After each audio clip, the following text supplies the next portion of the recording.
Kabar? Alhamdulillah baik Pak. Gimana? Gini Pak, rencana kan berkaitan dengan CPB Ulun, kami disuruh membuat aksi nyata. Jadi rencananya Ulun akan mengadakan pengimbasan tentang budaya positif di sekolah kita Pak tentang materi modul 2.1. Modul CGP lah. Ini Pak. 2.1. Ini Ini adanya ya. Budaya Budaya positif. positif. Bagus deh. Jadi Pian sebagai CGP mengembangkan ke kawan-kawan. Ya, bagus. Rencana sehari kegiatan ya? Ini Pak. Jadi rencananya semua dewan guru mau dilibatkan. Semua dewan guru. Ini. Materinya budaya positif. Ini Pak. Tanggal berapa rencana Bu? Tanggal 3 hari Rabu Pak. Oh ya, Rabu ya. Oke. Hari Rabu itu harus hadir kah? Pak? Bisa Pak. Insya Allah. Kalau berkenan hadir boleh. Insya Allah. Kalau ada kegiatan mungkin lanjut aja Bu. Laksanakan kegiatan, silakan dikondisikan dengan Bapak Ibu guru. Jadi intinya ulun mengizinkan aja. Karena kegiatan sangat bagus. Terus nanti untuk ini ada biaya-biaya enggak nih? Kayaknya enggak ada sih Pak, karena nanti kan ada untuk konsumsi makan dan minum aja nanti. Jadi untuk narasumber gratis ya, cuma-cuma ya. Iya Pak. Oke Bu, silakan. Terima kasih banyak Pak atas izinnya. Sama-sama. Boleh nanti Bapak pelajari dulu. Boleh. Ini saya baca-baca dulu ya. Terima kasih banyak Pak. Sama-sama Bu. Assalamualaikum. Waalaikumsalam. Amin. Lihat. Waalaikumsalam warahmatullahi wabarakatuh. Sebelum kita memulai acara presentasi, marilah kita mengucapkan basmalah. Untuk judul yang dipresentasikan adalah budaya positif di sekolah terhadap latihan kerja untuk kegiatan aksi nyata CPG Batola oleh Ibu Maria Olva SPD. Untuk agenda ada pembukaan, kompetensi lulusan, capaian umum dan capaian khusus, pemahaman inti dan refleksi. Kepada Ibu Maria Olva dipersilakan untuk memaparkan presentasinya.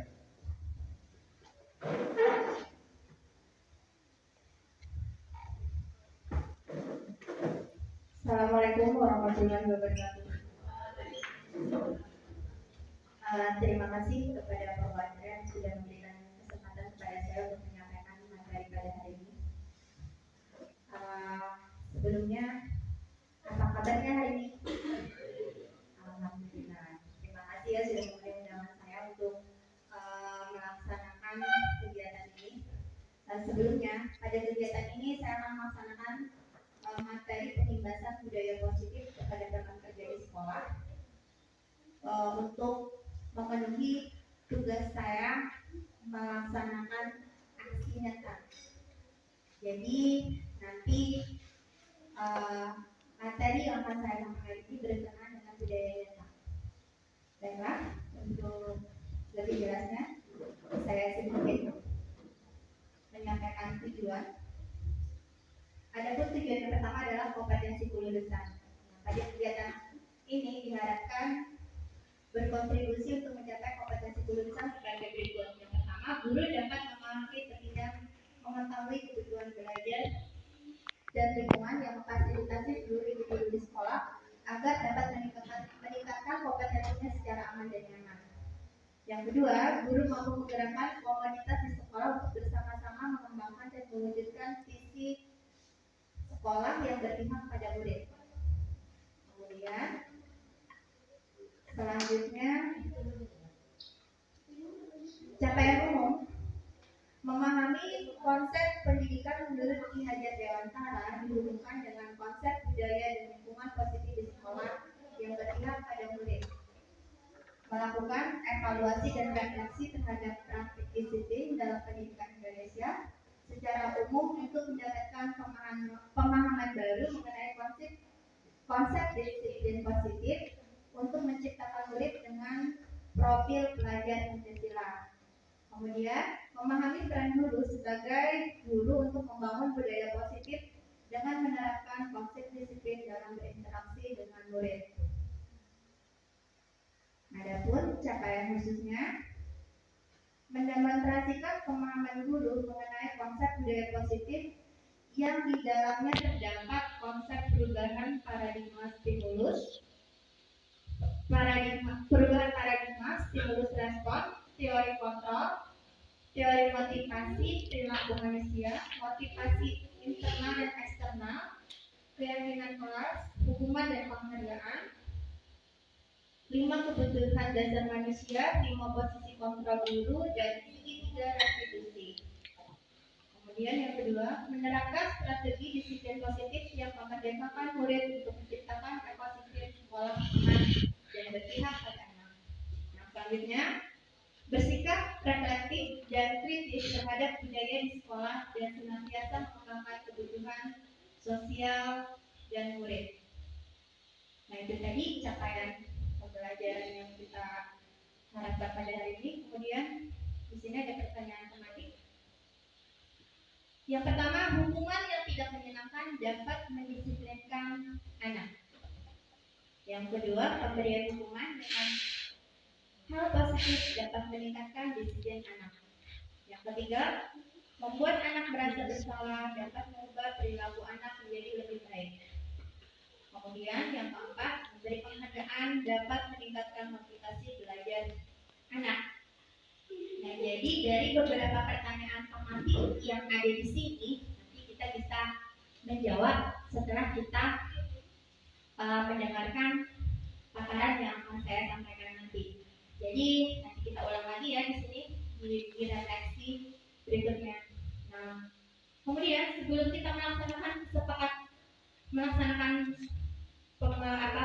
pembelajaran kita pada hari ini, kita ada kesepakatan belajar. Kira-kira apa yang akan kita sepakati pada hari ini, Bapak dan Ibu?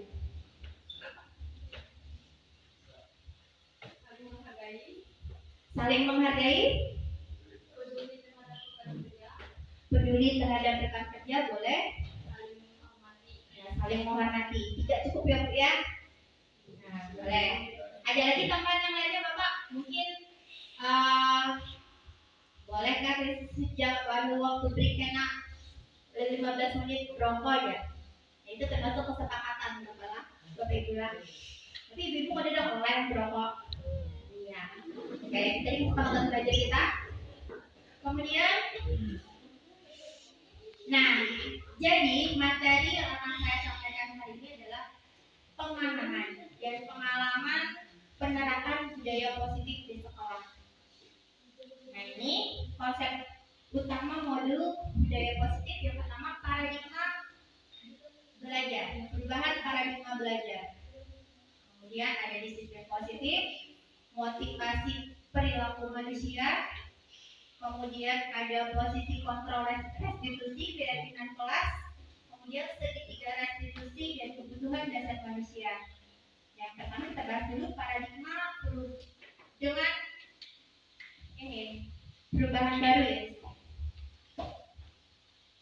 Perubahan dengan paradigma baru itu merupakan pembelajaran dengan paradigma baru yang dirancang berdasarkan prinsip pembelajaran yang berdiferensiasi sehingga setiap siswa belajar sesuai dengan kebutuhan dari tahap perkembangannya untuk mewujudkan profil pelajar Pancasila. Nah, dari sini mungkin ada pertanyaan.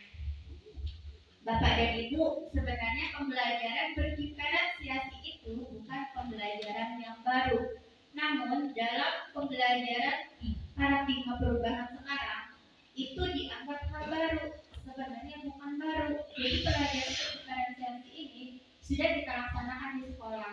Nah, artinya pelajaran berdiferensiasi ini adalah pembelajaran yang dilakukan sesuai dengan kebutuhan siswa. Bukan begini ya. Artinya misalnya di dalam kelas itu terdapat beberapa perbedaan, tidak beberapa tapi hampir semua perbedaan. Namun bagaimana guru menyikapinya itu adalah termasuk pembelajaran berdiferensiasi.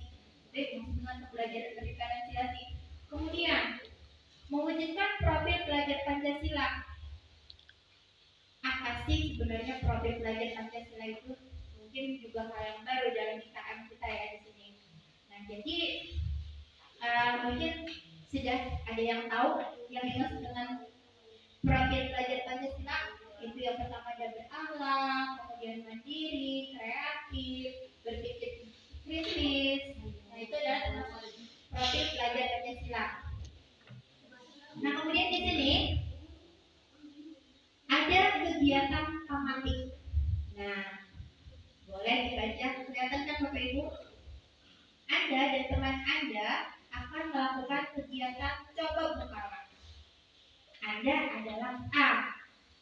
Tugas Anda adalah mengepalkan salah satu tangan Anda. Coba Anda bayangkan bahwa Anda menyimpan sesuatu yang berharga di dalam kepalan tangan Anda. Anda perlu menjaga benda tersebut sekuat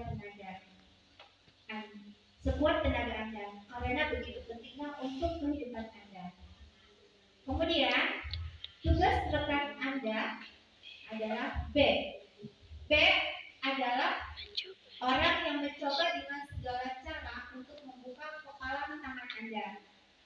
Teman Anda B boleh membujuk, menghakimi, mengintimidasi, memarahi, menggoda, menggelitik, bahkan menawari uang kepada Anda agar Anda bersedia membuka kepalan tangan Anda. Nah, coba jawab pertanyaan-pertanyaan di bawah ini secara mandiri, diskusikan dengan teman rekan Anda, bandingkan jawaban Anda apakah berbeda atau sama. Bila berbeda, kira-kira mengapa? Boleh, silakan Bapak Ibu jawab dulu pertanyaannya. Setelah selesai nanti boleh ditempelkan di depan ya. Di sini saya sudah menyediakan karton, jadi saya akan melihat jawaban Bapak Ibu nanti mau membukakan atau mempertahankankah dari tugas yang tersebut. Boleh Bapak Ibu bantu perhatikannya.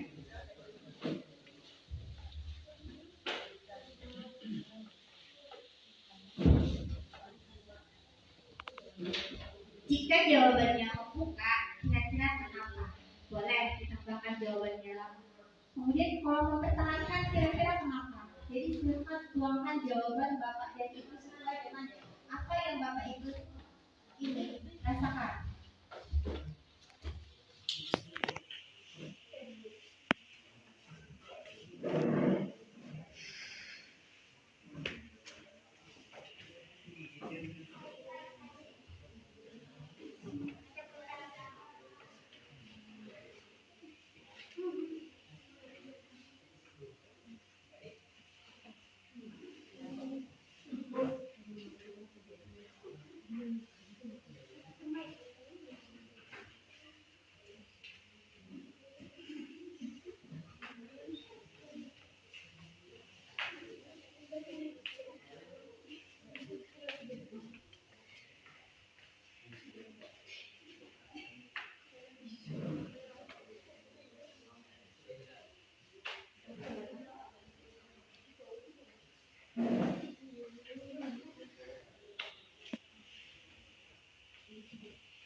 Sudah Bapak Ibu?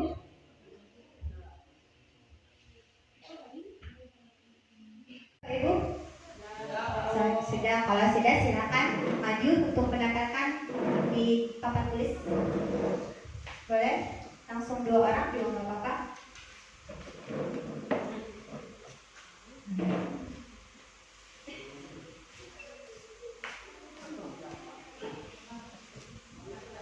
Iya, selanjutnya.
saya genggam adalah kertas biasa. Mempertahankan kepalan tangan dengan alasan sangat penting untuk menjaga kehormatan guru. Kemudian tetap mengepalkan tangan karena sangat berarti dalam hidup saya. Kemudian mempertahankan kepalan tangan dengan alasan sangat penting untuk menghormati peraturan guru. Tetap mengepalkan tangan sangat berarti dalam kehidupan saya. Tetap mengepalkan tangan karena sangat berharga dalam hidup saya. Mempertahankan kepalan tangan alasannya sangat penting. Kemudian tetap mengepalkan tangan karena sangat berarti dalam kehidupan saya. Baik, jawabannya variasi ya Bapak Ibu. Ada yang membuka tadi, ada yang menutup juga. Nah, jadi intinya di pertanyaan yang ketiga, dalam kegiatan ini sesungguhnya siapa yang memegang kendali atau kontrol untuk membuka atau menutup kepalan tangannya? Kira-kira siapa Bapak dan Ibu? Diri sendiri. Iya, diri kita sendiri Bapak dan Ibu lah. Iyalah. Iya, itu karena sesuatu yang kita genggam itu kita diamankan untuk membuka atau menutupnya. Jadi dalam pembelajaran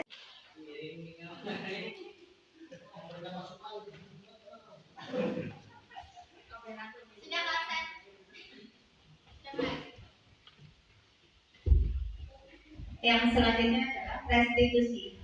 Apa itu restitusi? Restitusi adalah proses menciptakan kondisi bagi murid untuk memperbaiki kesalahan mereka sehingga mereka bisa kembali pada kelompok mereka dengan karakter yang lebih kuat. Restitusi merupakan proses kolaborasi yang mengajarkan murid untuk mencari solusi untuk masalah mereka dan membantu murid berpikir tentang orang seperti apa yang mereka inginkan atau tujuan mulia dan bagaimana mereka harus memperlakukan orang lain. Ciri-ciri restitusi yang pertama, bukan untuk menebus kesalahan, namun untuk belajar dari kesalahan. Kemudian yang kedua, memperbaiki hubungan. Yang ketiga, tawaran, bukan paksaan. Kemudian yang keempat, restitusi menuntut untuk melihat ke dalam diri. Yang kelima, restitusi mencari kebutuhan dasar yang mendasari tindakan. Restitusi diri adalah cara yang paling baik. Kemudian restitusi fokus pada karakter bukan tindakan. Kemudian yang kedelapan, restitusi fokus pada solusi. Kemudian yang kesembilan, restitusi mengembangkan murid yang berbuat salah pada kelompoknya. Nah, itu tadi ciri-ciri restitusi ya Bapak Ibu. Nah, kemudian yang selanjutnya adalah keyakinan kelas. Nah, keyakinan kelas itu merupakan pembentukan keyakinan di sekolah atau di kelas. Beberapa waktu yang lalu sudah beberapa kelas ya yang melaksanakan keyakinan kelas ini dan sudah dapat hasil dari keyakinan kelas. Nah, sekarang pembentukan keyakinan kelas ini adalah sebagai keyakinan kelas bersifat abstrak dari peraturan yang lebih rinci dan konkret. Kemudian keyakinan kelas berupa pernyataan-pernyataan universal.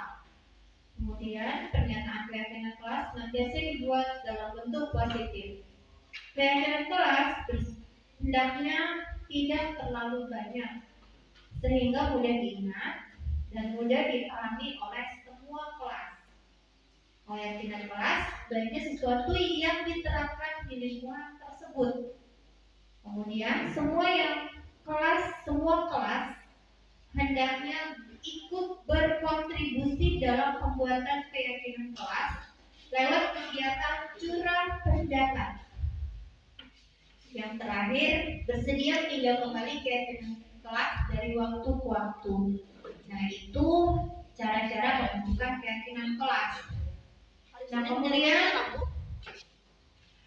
perbedaan antara keyakinan kelas dan peraturan.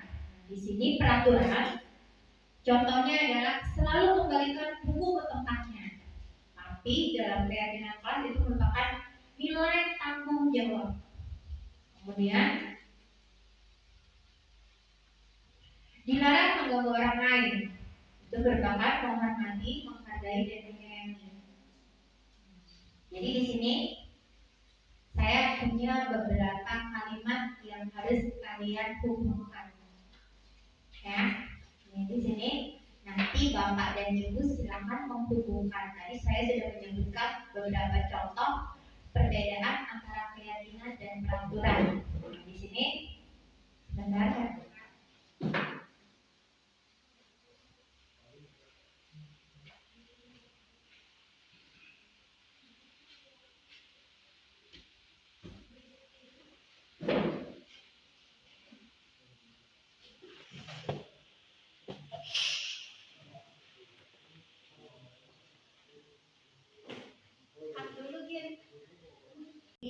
Tugas Bapak dan Ibu.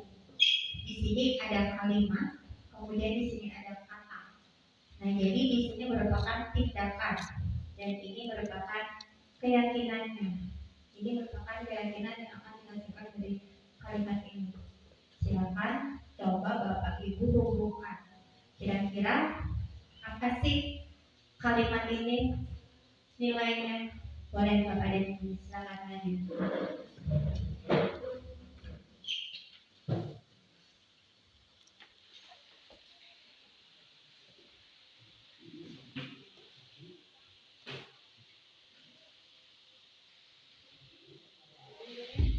Boleh, berarti Ibu menghubungkan selalu kembalikan buku ke tempatnya. Itu adalah tanggung jawab. Boleh, silakan lagi.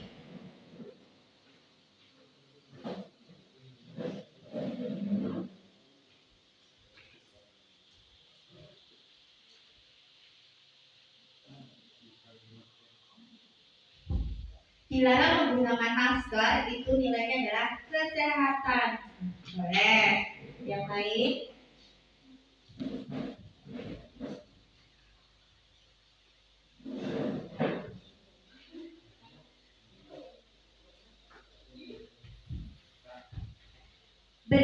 Bergantian atau bergiliran? Bersabar. Boleh. Ini boleh ya Bapak Ibu, nilainya ini beberapa nilai yang diperolehnya dari kalimat itu. Tidak satu aja nilai yang didapatkannya. Gunakan masker, keselamatan.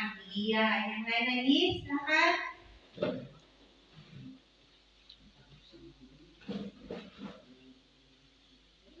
Masih ada beberapa yang belum tuh.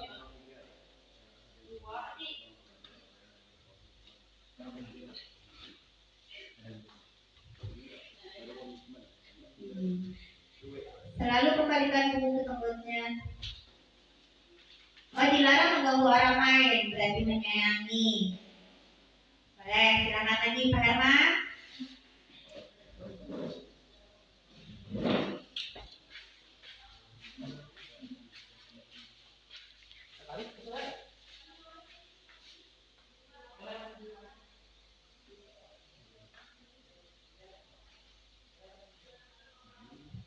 Hadir di sekolah 15 menit sebelum pembelajaran, nilainya berkomitmen. Mau satu lagi Pak Herman, boleh? Kemana lagi? Iya, menghormati orang lain. Ada lagi? Cukup. Jadi cukup ya di sini Bapak dan Ibu. Baik, kita coba kita bacakan ya. Selalu kembalikan buku pada tempatnya. Ini jalurnya tanggung jawab. Kemudian dilarang mengganggu orang lain. Mana ini alurnya? Menyayangi tadi. Kemudian hadir ke sekolah sebelum pembelajaran dimulai. Menghormati orang lain. Kemudian berkomitmen. Nih, dilarang melakukan kekerasan. Berarti dia jawab. Boleh, ayo Pak Rati silakan. Jadi apa Pak Rati? Dilarang melakukan kekerasan. Apa nilai yang didapatnya?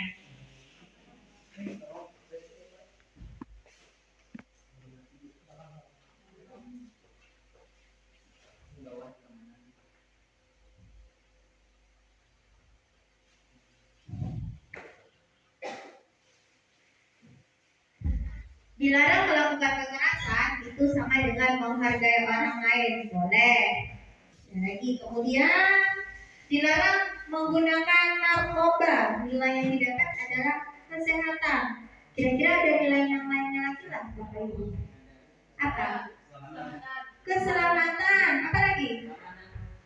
Keamanan. Boleh ya, di sini juga aman ya, memilih sendiri ya di situ. Kemudian apa lagi? Pergantian atau penggiliran? Nah, itu ada juga nih yang jawab. Mana? Oh iya, bersabar. Saya nggak lihat ya di sini. Kemudian gunakan masker. Itu keselamatan. Ada nggak lagi selain keselamatan? Kesehatan. Kesehatan. Ada lagi yang lain? Gunakan masker. Aman termasuk nggak Bapak dan Ibu? Iya termasuk, berarti sini ya. Kemudian ada lagi, jangan berlari di kelas atau di koridor. Ada yang jawab nih Pak? Boleh. Bu Mercy.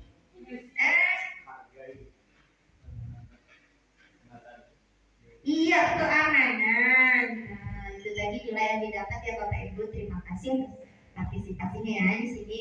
Berarti Bapak dan Ibu sudah paham ya tentang perbedaan antara peraturan dan keyakinan tersebut tadi. Kemudian yang selanjutnya,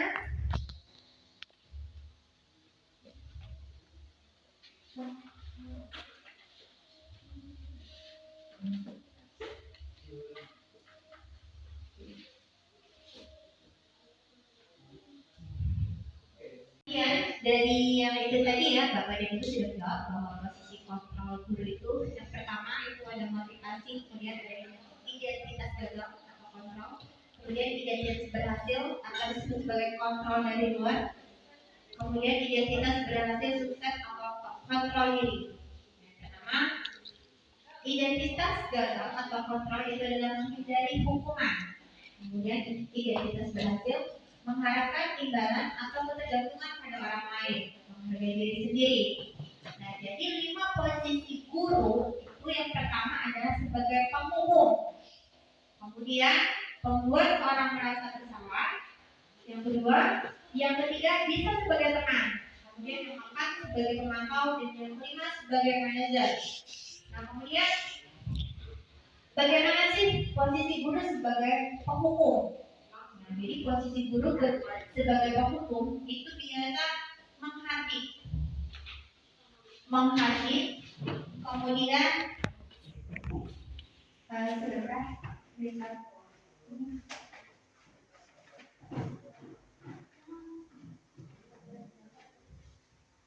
kaitannya dengan dunia berkualitas. Murid meletakkan guru di dalam dunia berkualitas. Murid berkata, maafkan saya. Dampak pada guru, berdampak pada murid merasa rendah diri.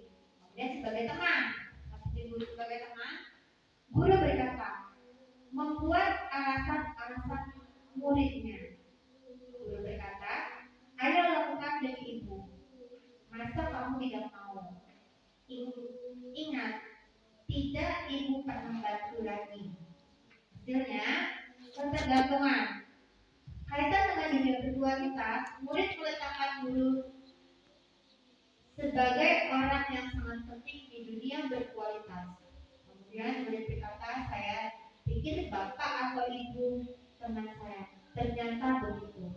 Dampaknya pada murid, lemah, tidak mandiri, dan tergantung. Kemudian posisi guru sebagai pemantau, guru berbuat menghitung dan mengukur. Guru berkata, apa peraturannya? Hasilnya, menyesuaikan diri tidak diawasi. Kaitannya dengan dunia berkualitas, murid meletakkan guru, peraturan dan hukuman di dunia berkualitas. Murid berkata, berapa banyak bintang yang harus saya terangkan? Berapa halaman yang harus saya tulis? Dampak pada murid, menitik beratkan pada sanksi atau hadiah untuk dirinya. Jadi sebagai pemantau. Dan yang terakhir itu sebagai manajer. Guru sebagai manajer berkata, mengajukan pertanyaan-pertanyaan. Guru juga berkata, apa yang kita yakini?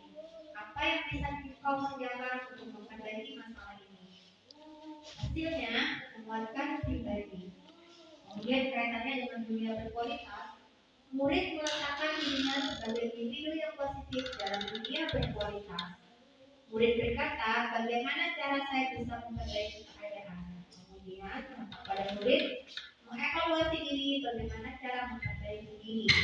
Itu tadi posisi mengontrol guru ya Bapak dan Ibu. Nah, kemudian yang terakhir ada segitiga restitusi.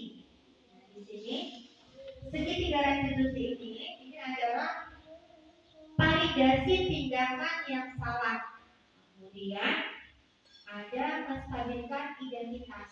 Nah, pada beberapa yang lalu kita sudah melaksanakan segitiga restitusi ini ya.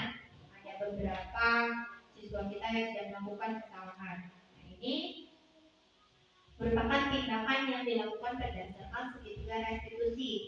Yang pertama adalah yang harus dilakukan oleh seorang guru adalah menstabilkan identitas. Nah, di sini tujuannya adalah untuk membuat anak yang merasa gagal karena berbuat salah tadi menjadi positif terhadap dirinya. Guru berkata, berbuat salah itu hal yang manusiawi. Tidak ada manusia yang sempurna. Bapak Ibu juga berbuat salah. Kita pasti bisa menyelesaikan permasalahan ini. Atau Bapak dan Ibu bisa berkata, Bapak dan Ibu tidak tertarik untuk mencari tahu siapa yang benar, siapa yang salah. Bapak Ibu lebih tertarik untuk menyelesaikan masalah. Nah, kalau kamu menyalahkan dirimu sendiri dan terus menerus, apakah kamu bersikap baik pada dirimu? Itu tadi menstabilkan identitas. Kemudian yang selanjutnya adalah validasi kebutuhan. Tujuannya adalah membantu siswa mengenali basic need atau kebutuhan yang ingin dipenuhinya ketika melakukan kesalahan itu. Pada dasarnya, setiap tindakan manusia tujuannya adalah memenuhi basic need, apakah itu power freedom atau love and belonging, fun and super vital. Guru berkata, kamu bisa saja melakukan hal yang lebih buruk, tetapi kamu tidak melakukan itu. Kemudian kamu tidak punya alasan mengapa melakukannya. Apa yang penting bagi kamu? Kamu boleh tetap berusaha menjaga sikap itu, tapi tambahkan sikap yang lain, yang baru. Maukah kamu belajar cara lain untuk mendapatkan yang kamu butuhkan tanpa harus memukul? Apakah kamu bisa melakukan lebih baik besok lagi? Nah, itu validasi kebutuhan ya Bapak dan Ibu. Kemudian yang terakhir, menanyakan keyakinan. Tujuannya anak melihat kesalahannya dihubungkan dengan norma sosial dan norma-norma yang mendasari manusia berinteraksi dengan orang lain. Guru berkata, apa nilai yang kamu percaya di kelas atau di sekolah? Nilai-nilai universal apa yang telah kita sepakati? Kelas yang ideal seperti apa sih? Kamu ingin menjadi anak seperti apa? Atau guru bisa berkata, apa yang kamu rasakan ketika kamu melakukan itu? Kamu menjadi orang seperti apa?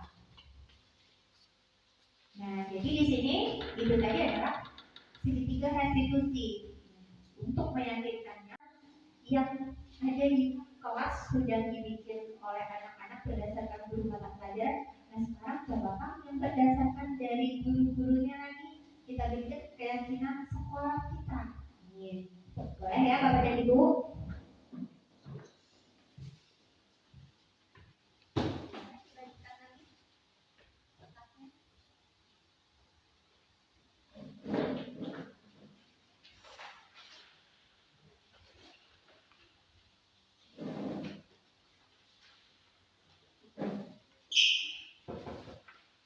Keyakinan sekolah kita.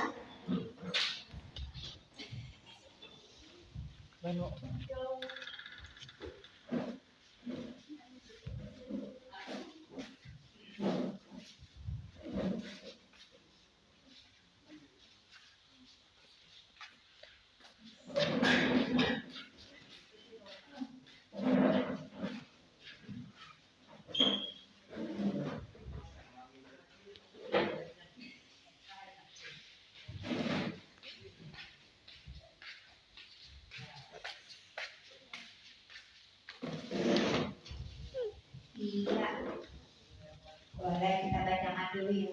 Berarti keyakinan sekolah yang kita peroleh pada hari ini yang pertama adalah percaya diri, saling menghormati, peduli terhadap rekan kerja. kerjasama, integritas, saling menghormati, dan datang tepat waktu. Berarti ini kesepakatan sekolah yang kita sepakati Bapak dan Ibu ya. Dan mudah-mudahan kita bisa melaksanakannya. Baik, itu tadi sudah serangkaian kegiatan yang kita lakukan. Nah, kira-kira Bapak dan Ibu bisa memahami dari materi yang sudah saya sampaikan pada hari ini? Gimana Bapak dan Ibu? Paham? Boleh. Kalau sudah paham, boleh Bapak Rian refleksi kita pada hari ini.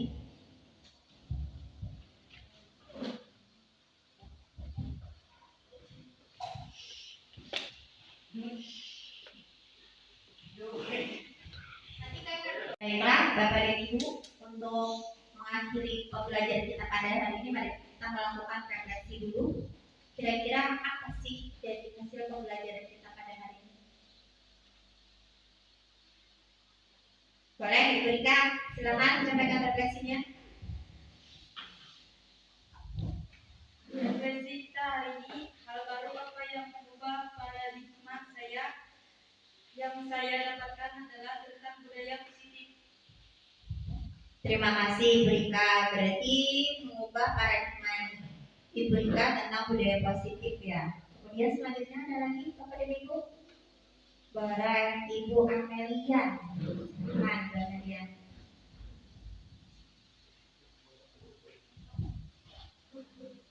Refleksi perasaan apa yang muncul selama mengikuti saat ini?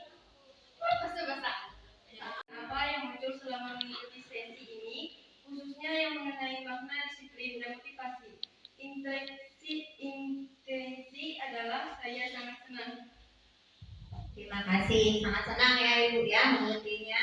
Kemudian ada lagi Ibu Melsi, boleh menambahkan?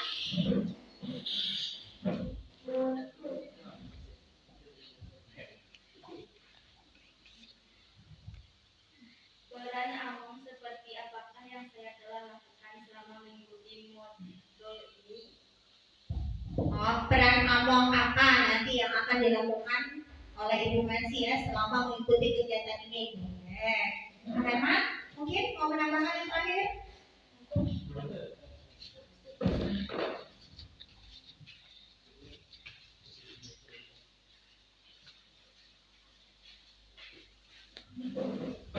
Ya, terima kasih untuk refleksi. Saya akan menjadi Among yang telah dipaparkan dari Ibu Maria Olpa tadi untuk modul yang dipaparkan. Terima kasih. Terima kasih Bapak Herman. Berarti nanti Bapak Herman akan menjadi Among seperti apa ya yang akan diterapkannya dalam pembelajaran nanti. Terima kasih Bapak dan Ibu. Udah terasa itu tadi hasil pembiasan ya, pembahasan materi yang sudah saya berikan kepada Bapak dan Ibu. Semoga bermanfaat dan bisa dilaksanakan di sekolah kita ya. Tentang budaya positif ini karena sangat bagus untuk kemajuan pendidikan kita ke depannya untuk anak-anak dan murid kita. Sekali lagi terima kasih atas partisipasinya. Salah hilaf saya mohon maaf dan sudah akhiri dengan ucapan Assalamualaikum warahmatullahi wabarakatuh. Waalaikumsalam warahmatullahi wabarakatuh. Selesai, Bu. Kelompok mana yang siap? Yang mau menandakan ke depan lebih siap, boleh, silakan.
Assalamualaikum warahmatullahi wabarakatuh. Dari pembahasan materi yang disampaikan oleh Ibu Maria Ulfa SPD untuk pembahasan materi budaya positif di sekolah terhadap rekan kerja untuk kegiatan aksi nyata CPG Barito Kuala, saya sangat setuju dengan apa yang dipaparkan beliau untuk meningkatkan kinerja guru.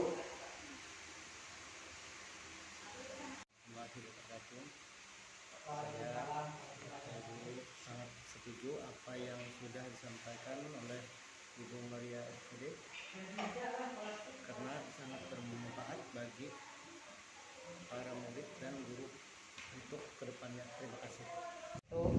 Sudah. Assalamualaikum warahmatullahi wabarakatuh. Saya nama Rihadibi sebagai guru di SMP 3 Bukumpai memberikan apresiasi yang plus kepada Ibu Maria Ulfa yang sebagai PTG atau guru penggerak.